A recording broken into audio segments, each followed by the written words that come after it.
So I've had the PlayStation 5 for a couple of weeks now, and I'm here to tell you what I think so far. So let's check it out.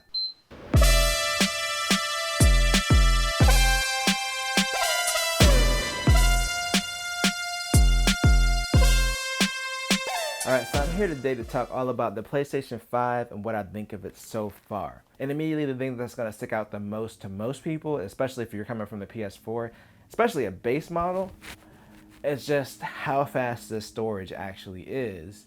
I mean, you probably won't realize it's the storage, but this Gen 4 SSD that Sony did with this custom controller really does make a huge difference. Like, even going to the store, I do have fairly fast internet. You know, some of this is going to depend on your internet speed, but just browsing the store in general is so fast. Like, you know, just booting up the system and I was able to get going. You can see the pop in here is just because it's still loading the data as far as internet wise. But I think this is just a way better experience than the PS4 as far as just going through the menus and even looking at your games.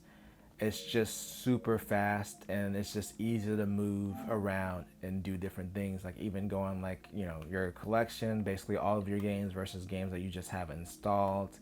You can even see the PlayStation Plus games and just going through like your game library and basically everything on the system. It just feels super fast. That SSD, I'll say that I underestimated its power and its impact, and not in the way that you would expect, because I have a M.2 SSD on my computer, so I know how fast they are.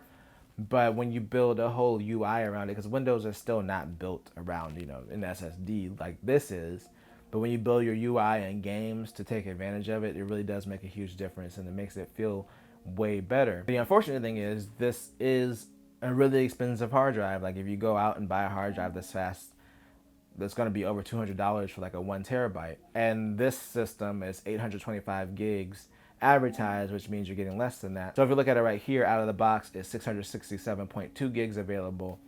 Right now I have 448 gigs of free space left. So if you look right here, I'm already using 200 gigs on Spider-Man Miles Morales, Astro's Playroom, Assassin's Creed Valhalla, Sackboy's Big Adventure, and Spider-Man Remastered. So that's not bad for 6 games. I mean, some of these games like Astro's Playroom and Sackboy's Big Adventure would be considered smaller games. But once you start getting those blockbuster titles, you're definitely going to be either moving items to like external storage to store there until you want to play them later, or just having to delete stuff and re-download it later. So that does kind of suck.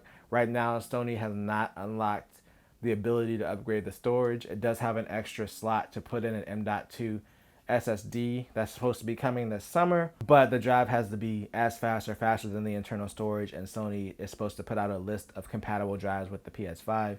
So we're gonna have to see how that goes. I think it's probably gonna be pretty expensive. It's probably gonna be like $200 to get like an additional 1 terabyte just to install games on. I'm probably personally just gonna try to manage the games that we have on this drive, and also any PS4 games, they can be installed and played from external storage. So I would definitely recommend, like, if you still want to play a lot of PS4 games, just to keep them on an external drive and save your internal storage for PS5 games, because they have to be played from that drive. Another thing that I don't want to forget to talk about is this controller. Now, this is by far my favorite PlayStation controller, and not because the battery life is great, because it's not. It's around the same as the PS4 in my opinion. I haven't got an exact like count of how long the battery lasts, but I will say after like playing a few hours, it goes from having 3 cells to 2 cells. I've had to recharge it usually after like a day or two, you know, playing like 3 or 4 hours at a time. So it's not great. It seems like them adding like the new haptics and the microphone. It does have a built-in microphone as well for chat. I haven't tested the quality of it because I don't have any friends. I'm sorry. And then of course the adaptive triggers. It probably does hit the battery life a little bit. I wish the battery life was a little bit better, but it's nothing to complain too much about. It feels the same battery-wise as the PS4 controller. But the reason that this is really like my favorite PlayStation controller ever is just because they finally made it bigger, and it feels so much better to hold this controller. It feels a lot closer to an Xbox controller size-wise. And it's a little bit better because you just have more of a grip at the bottom of the controller than you have even with the Xbox controller, because this doesn't come down as far on this middle part. And it just feels high quality, and I love the D-pad. I've always liked the D-pad on the Sony controllers.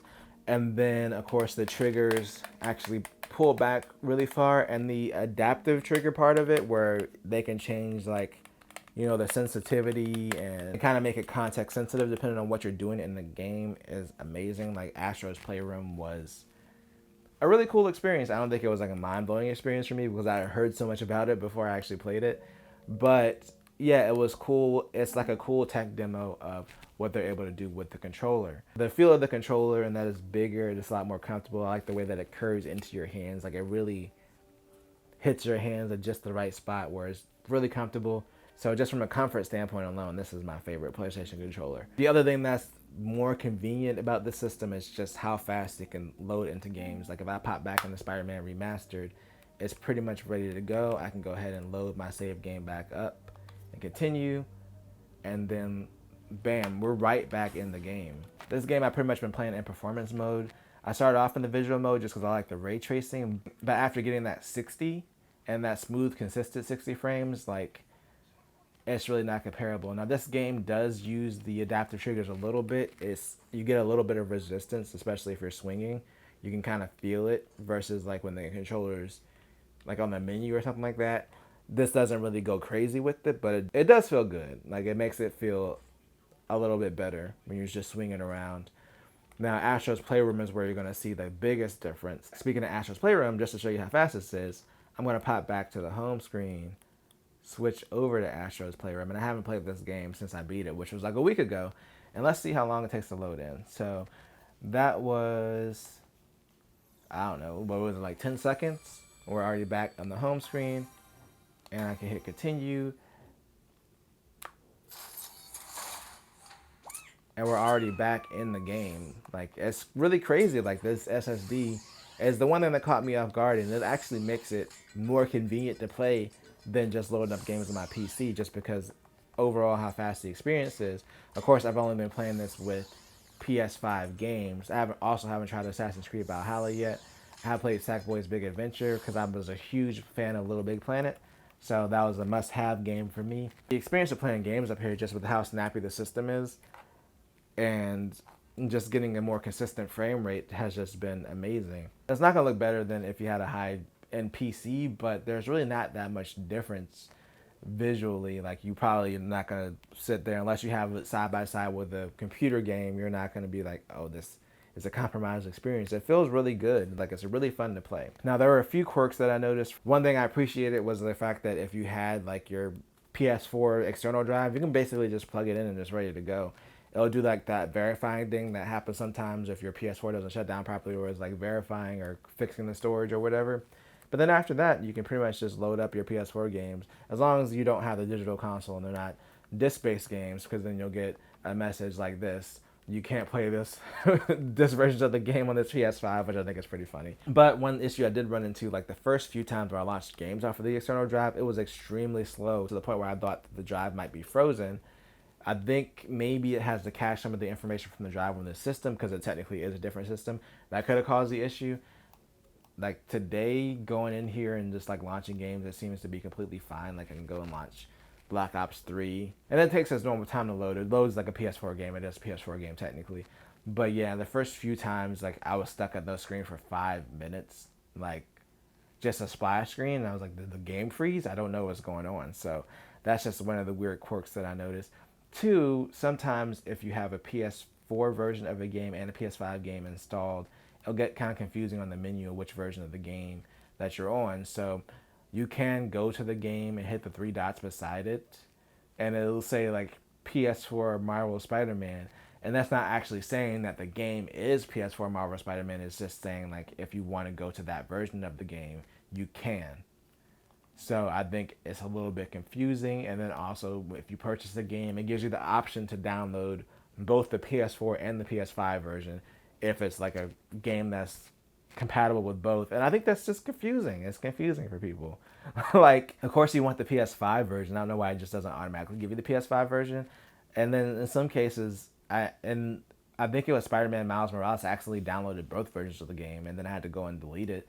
And obviously, like, you know, with internet land and data caps, that's just not a great experience to have to download these huge games and then be like, oh, I downloaded the wrong version. I got to delete this one. I wasted a bunch of data.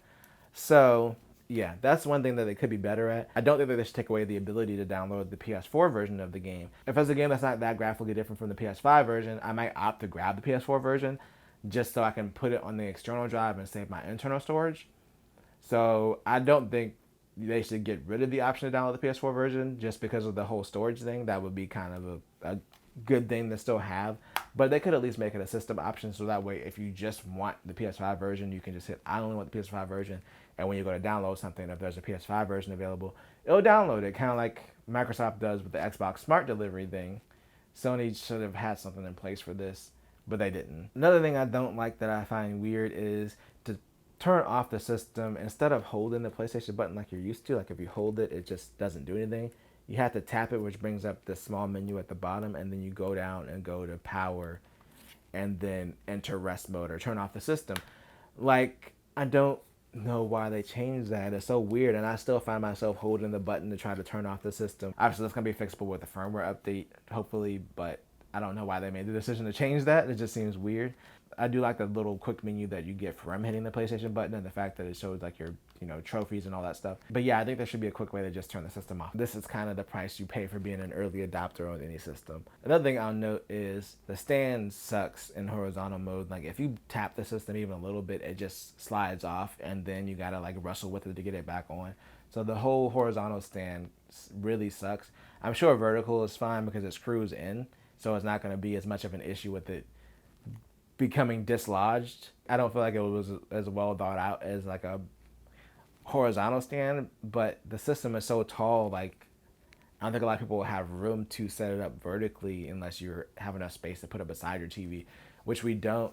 The other thing is the system does get very hot. Like the side where it vents at, I had the controller sitting beside it, not even thinking about it the first day, and the controller was extremely hot. I was like, this is not great. I mean, it's my fault because it's in kind of a bookcase type situation. I'm sure if it was completely open, it would be fine. Like the front of it's completely open and there should be enough space on the side for it to vent, but as much hot air as it puts out, I would give as much space beside the vent as possible because it does get really hot. I know they're supposed to be changing the fan profiles when they put out the update to put in external SSDs because those also are, they need to be cool as well. Like the M.2 drives need to be cooled. So yeah, it's gonna get hotter and louder. So that's a thing to be cautious about.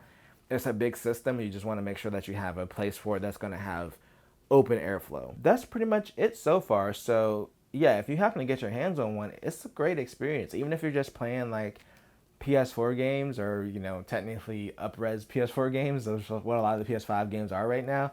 The overall experience, just how snappy it is and how consistent the frame rate is, to me, it's worth the upgrade. Now, realistically, is it going to be drastically different than playing these games on PS4? Like, no, it's still going to be the same game, just with faster load times and more consistent frame rate, and on a system where it's a lot snappier to get in and out of. For me, I was really surprised how much I actually like the system. I'm more of a PC gamer, but after having this experience, I would definitely consider buying games on PS5 just because of how easy it is to hop in and out of games. That's all I got to say about the PS5 today, but if you enjoyed this video, then make sure tell a friend, tell a coworker, like, share, and subscribe, and always do at least 2 things at the same time. Peace.